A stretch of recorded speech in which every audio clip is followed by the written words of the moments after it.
Hey everyone, welcome back to the Dairy Raid and another morning walk and talk.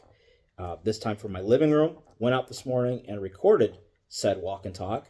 And when I brought it back and started the editing process, about the middle third of it, the audio was just completely unusable. The wind, like I've said in the past here, especially in the winter, gets really bad and just destroyed the audio. And I have an external microphone with a wind guard. It sounds even worse. So it is what it is. And when you add the wind on top of the temperature, colder than a witch's titty out there, isn't it? wind on top of the temperature, I don't really want to have to go back outside unless I have to. And I don't. So we're going to sit here from the easy chair and we are going to go through the stories of the week that is Wisconsin football. But before I do that, just one thing I wanted to briefly mention. 2025 is going to be the 20th anniversary, I guess you could say, of my first head coaching job that I got at the senior level. And that was back in 2005 in Finland. And the reason why that team right now is especially on my mind is I found out that over the weekend, one of my players from that team, a guy named Ari Somalainen, passed away. Ari was the rock of my defense. He was a veteran, bulldog, old school kind of guy. And he played defensive end for me. He played middle linebacker. He played wherever I needed to. And he was that guy I could trust. Good guy off the field. Spent a lot of time with him. So just want to say briefly, rest in peace, my friend. And we'll see you again someday. Anyways, let's get back to Wisconsin football. Don't want to break it down too much. I did solicit for questions for this mailbag, last week at some point. And it's weird.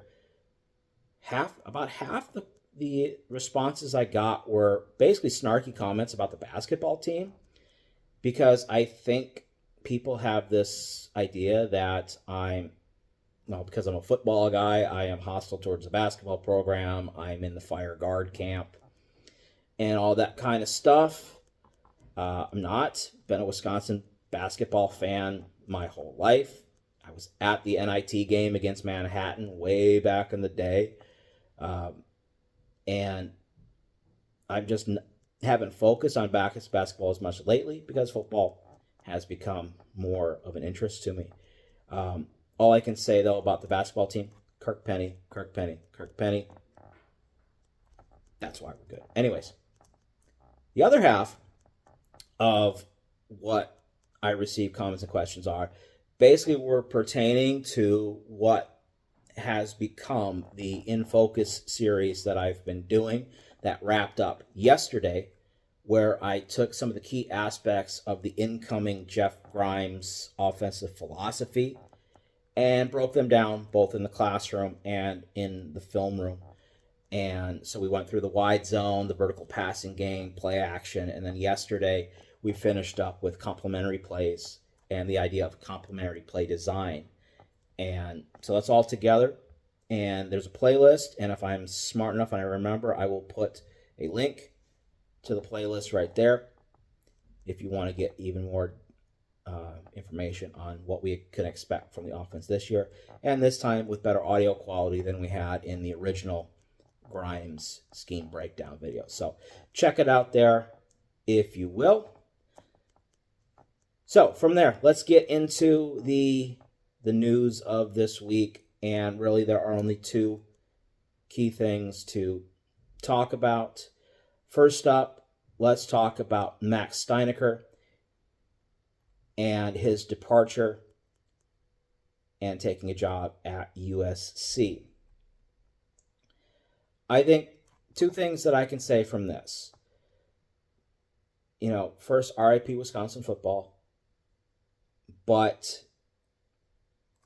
what I can think with this is, one, I guarantee you Luke Fickell wanted to keep him. I guarantee he did. Guarantee USC offered way more money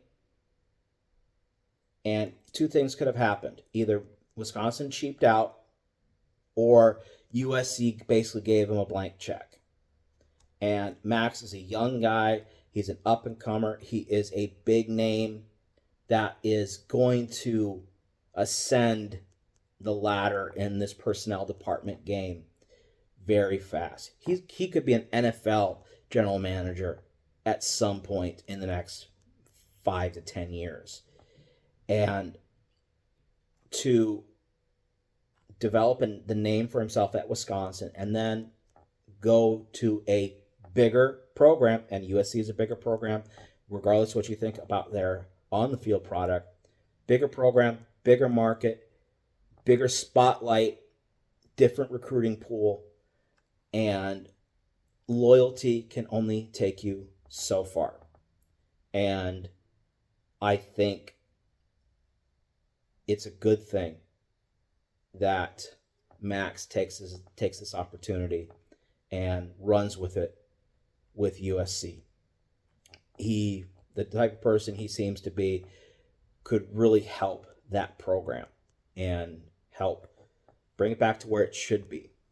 That being said, this should, as always, serve as a reminder that if Wisconsin football wants to compete with the Blue Bloods and build the program beyond being the best team in the Big Ten West, they need to spend money to bring in the best and keep the best. And it just has to happen. Now, the one thing I am confident in with this whole situation is, unlike when Saeed left to go to Michigan State and Paul Chryst decided we don't need a recruiting department, Luke Fickell understands the importance of the job that Max Steinecker had.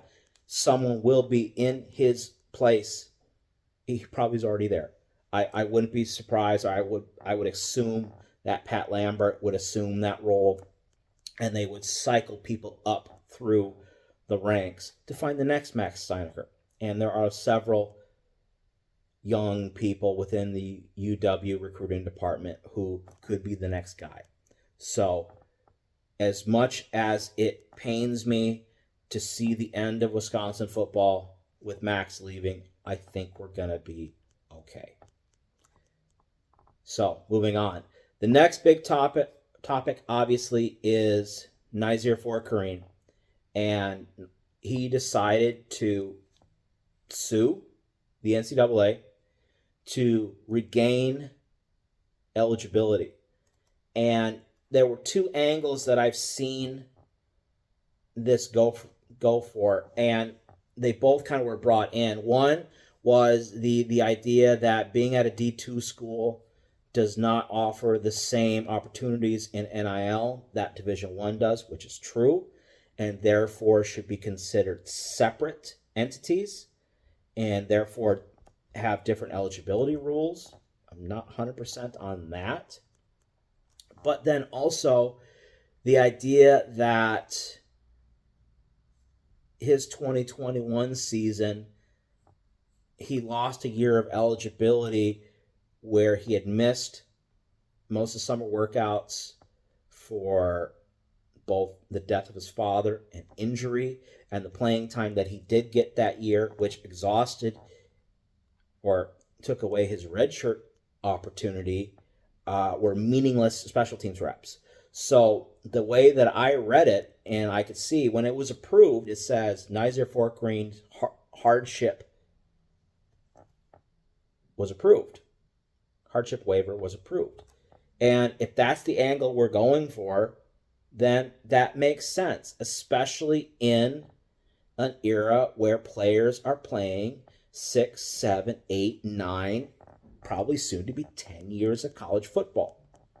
So for a kid who's played 4 years to get a 5th year, and he has, I think, a relatively solid argument, I'm fine with it. He's not taking away opportunities from anybody else. They would have pursued more, and they would have still pursued more in the transfer portal to get more veteran bodies in that room so they wouldn't have to go with Ricardo Holman and a bunch of freshmen. Now we take a room that after the Minnesota game and after the wave of players left via the portal, from the idea of having true freshmen, redshirt freshmen, starting at cornerback to now having both Ricardo Holman, who had opportunities to go other places, whether it be the NFL or taking advantage of NIL opportunities in college football, and then Nyzier Fourqurean, who probably was the best defensive back we had on the team last year. Now they're both back. And that says a lot about, one, now the cornerback room could be one of our strengths, because not only do we have those two back, but we got two corners in the transfer portal, and we've got a solid group of young corners behind it. Yes, we lost some bodies, and we lost some bodies because there seemed to be a difference in philosophy between some of the corners that we had and Paul Haynes. Where I don't take a huge amount of stock in that is you have Ricardo Holman, who again would have had opportunities to take his skills elsewhere. Again, whether it be the NFL or NIL, he chose to come back. Nyzier Fourqurean went to court to fight to come back, assuming he is sticking around for another year at Wisconsin. Yes, he could leave in the spring window, sure. But anyways, he fought to come back here. And when the two, veterans of the room, the true leader of the room and the best player in the room decide to come back, and a bunch of kids who got no playing time decide to leave, I don't necessarily see where the issue is. But sometimes you have kids who want to play me ball instead of team ball. And that's, I think, the situation that we ended up with. And now we don't have to worry about it because we get our two starting corners back this year. And now the cornerback room is one of our strengths, which we're going to need with a surely to be revamped defensive system this upcoming season. So that'll be interesting to see. All right. I think we're going to call it there for this week because, well, really, we had a couple stories. We talked about it. What else is there to talk about right now? Which leads me to putting this question out for you guys. Obviously, between now and spring ball, we watch the news wire and think about things to talk about, but we're pretty set on scheme, pretty set on the roster. There's not going to be much until we get some film, right? So I leave the question out to you guys. What topics would you want to hear me talk about in videos like this, in the classroom, in the film room, whatever?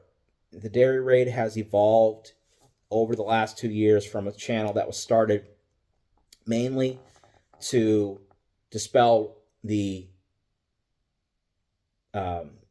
negative aspects of the air raid offense and educate Wisconsin fans on what that offense really was, to now this channel is basically all about the overall idea of looking at Wisconsin football from a coach's perspective and trying to fill in the gaps to help improve your game day fandom experience.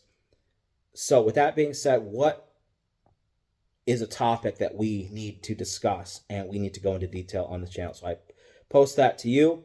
If you have responses, either put them in the mailbag, put them in the comments below. You know where to find me. And we will fill some of the time between now and spring ball. So, yeah, I think that's it. We're going to call it there. Thanks for slumming it with me in my living room. Hopefully next time we can actually walk and talk and not get killed by the wind. But until then, thank you for watching, and we'll see you next time.